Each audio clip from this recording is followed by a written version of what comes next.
पूर्व केंद्रीय मंत्री विनोद शर्मा ने इंद्री हलके के कमालपुर, रोडान, राजेपुर, खुंखड़ी, गड़ी जाटान और पूजम, कुड़क, जरीफा व बालू सहित कई गांवों का दौरा कर 5 मई को करनाल में मनाई जाने वाली भगवान परशुराम जयंती में पहुंचने का न्योता दिया। इस मौके पर ब्राह्मण समाज के कई नेता उनके साथ मौजूद रहे। इसी क्रम में गांव राजेपुर में पहुंचने पर पूर्व केंद्रीय मंत्री विनोद शर्मा का गांव के सरपंच मांगेराम शर्मा ने अपने साथियों के साथ जोरदार स्वागत किया। उन्होंने पूर्व मंत्री विनोद शर्मा को पगड़ी व शॉल ओढ़ाकर तथा स्मृति चिन्ह देकर उनका सम्मान किया। उपस्थित गांव वासियों को संबोधित करते हुए पूर्व केंद्रीय मंत्री विनोद शर्मा ने कहा कि इस बार भगवान परशुराम जन्मोत्सव करनाल की पुरानी सब्जी मंडी में 5 मई को मनाया जा रहा है, जिसमें पूरे प्रदेश के लोग शामिल होंगे। ये एक सामाजिक कार्यक्रम है जिसका न्योता देने के लिए मैं आपके बीच आया हूँ। उन्होंने कहा कि हमें भगवान परशुराम जी एवं अन्य महापुरुषों के बताए हुए मार्ग पर चलकर अपने जीवन को सफल बनाना चाहिए। हम सब का कर्तव्य बनता है कि हम सब आपस में मिलजुल कर एक दूसरे का दुख दर्द बांटकर अपना जीवन जिएं और एक दूसरे का साथ दें, तभी समाज तरक्की कर सकेगा। हर किसी का सम्मान करें और जो कोई जुल्म करता है उसके खिलाफ आवाज उठाएं। हमें भूतकाल की बातों को छोड़कर आगे बढ़ने की सोचनी होगी। उन्होंने कहा कि राजनीति ताकत प्राप्त करने का एक जरिया है। पावर पाकर ही आप समाज व देश का भला कर सकते हैं। राजनीति के बिना समाज का भला नहीं हो सकता। विनोद शर्मा ने कहा कि हम अकेले नहीं चल सकते हैं, हमें सबको साथ लेकर चलना होगा, तभी हमें मजबूती मिलेगी। समय की मांग के अनुसार ही निर्णय किया जाता है। इस मौके पर गांव के सरपंच मांगेराम शर्मा ने कहा कि 5 मई को करनाल में होने वाले भगवान परशुराम जयंती समारोह में पूरे हलके से हजारों की संख्या में लोग इस कार्यक्रम में शामिल होंगे। इस कार्यक्रम को लेकर पूरे प्रदेश में जोश का माहौल है। खबरनामा हरियाणा के लिए इंद्री से विजय कंबोज की रिपोर्ट। शामिल होने के लिए आप लोगों को निमंत्रण देने आए हैं। ये कोई राजनीतिक पक्ष नहीं, सामाजिक पक्ष है।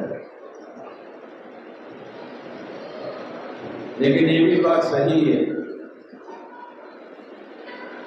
कि भगवान परशुराम जी के जीवन से उन्होंने जो हमें रास्ता दिखाया है, उससे जो प्रेरणा हमें लेनी चाहिए, उनके जो असूल है उनका त्याग करना चाहिए, उस रास्ते पे चलना चाहिए जो उन्होंने हमारे लिए प्रशस्त किया है।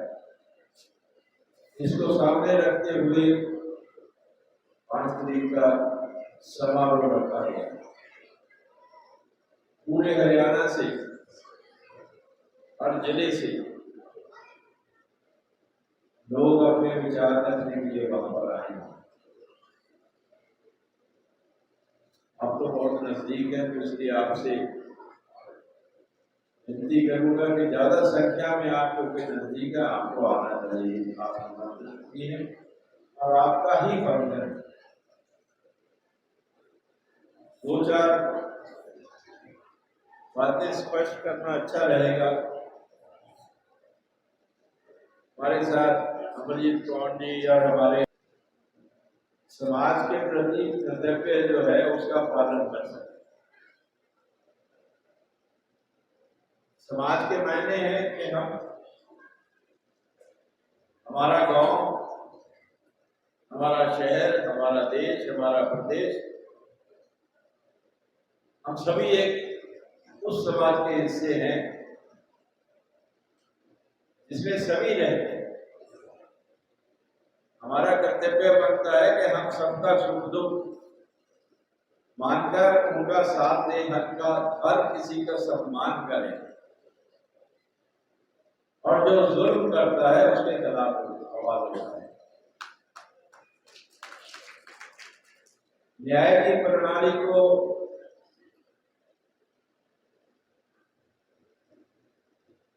असली जामा पहनाने के लिए हमें कोई संघर्ष करना पड़े तो हम संघर्ष करें।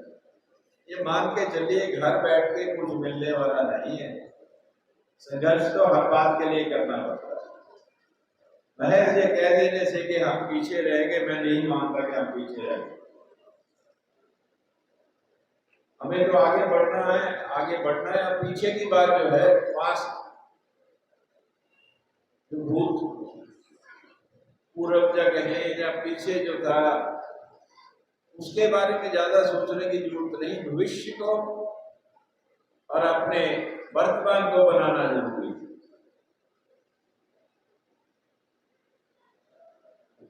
मेरे साथ रास्ते में बात कर रहे थे साथी, हम उनके दिखाए हुए रास्ते पर चलेंगे, इस पे चर्चा करेंगे। लेकिन एक बात से हम मुनकर नहीं हो सकते,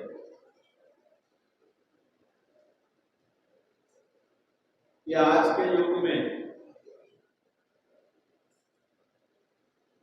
कोई भी सामाजिक कार्य अगर उसको समाज के उत्थान के लिए किया जाए, समाज के बढ़ावे के लिए किया जाए, समाज की बेहतरी के लिए किया जाए, तो उसे राजनीति से दूर रख के नहीं किया जा सकता। क्योंकि राजनीति एक जरिया है ताकत प्राप्त करने का, पावर में आने का। और पावर एक ऐसी चीज है जिसके जरिए से आप समाज का, देश का, हर वर्ग का भला कर सकते हो। वैसे नहीं कर सकते। देश का संविधान ऐसा है, देश में प्रजातंत्र है, जहाँ चुनाव होते हैं, चुनावी प्रक्रिया से जहाँ सरकारें बनती हैं, और सरकारें बनने के बाद ही स्वार्थ है, कभी काम होते हैं, तो हम अलग कैसे रह सकते हैं। अगर कोई ये कहता है कि राजनीति से हम दूर रहे, राजनीति से हमारा कोई संबंध नहीं, राजनीति से क्या लेना है, तो वो सच्चाई नहीं बोल रहा।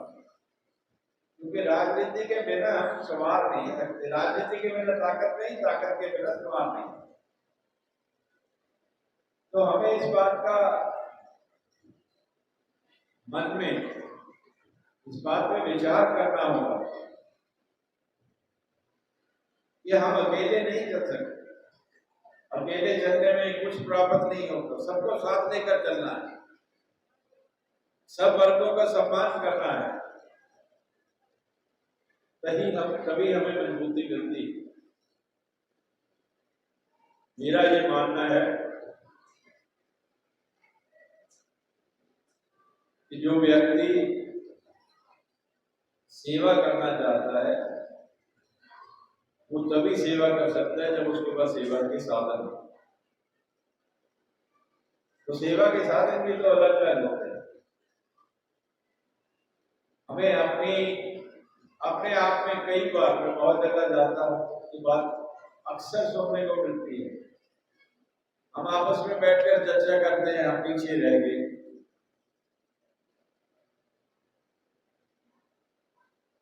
हम अपनी कमजोरी का इजहार करते हैं, हमें कमजोरी है। एक बात मान के चलिए, ना तो हम कमजोर हैं, ना थे, ना होंगे।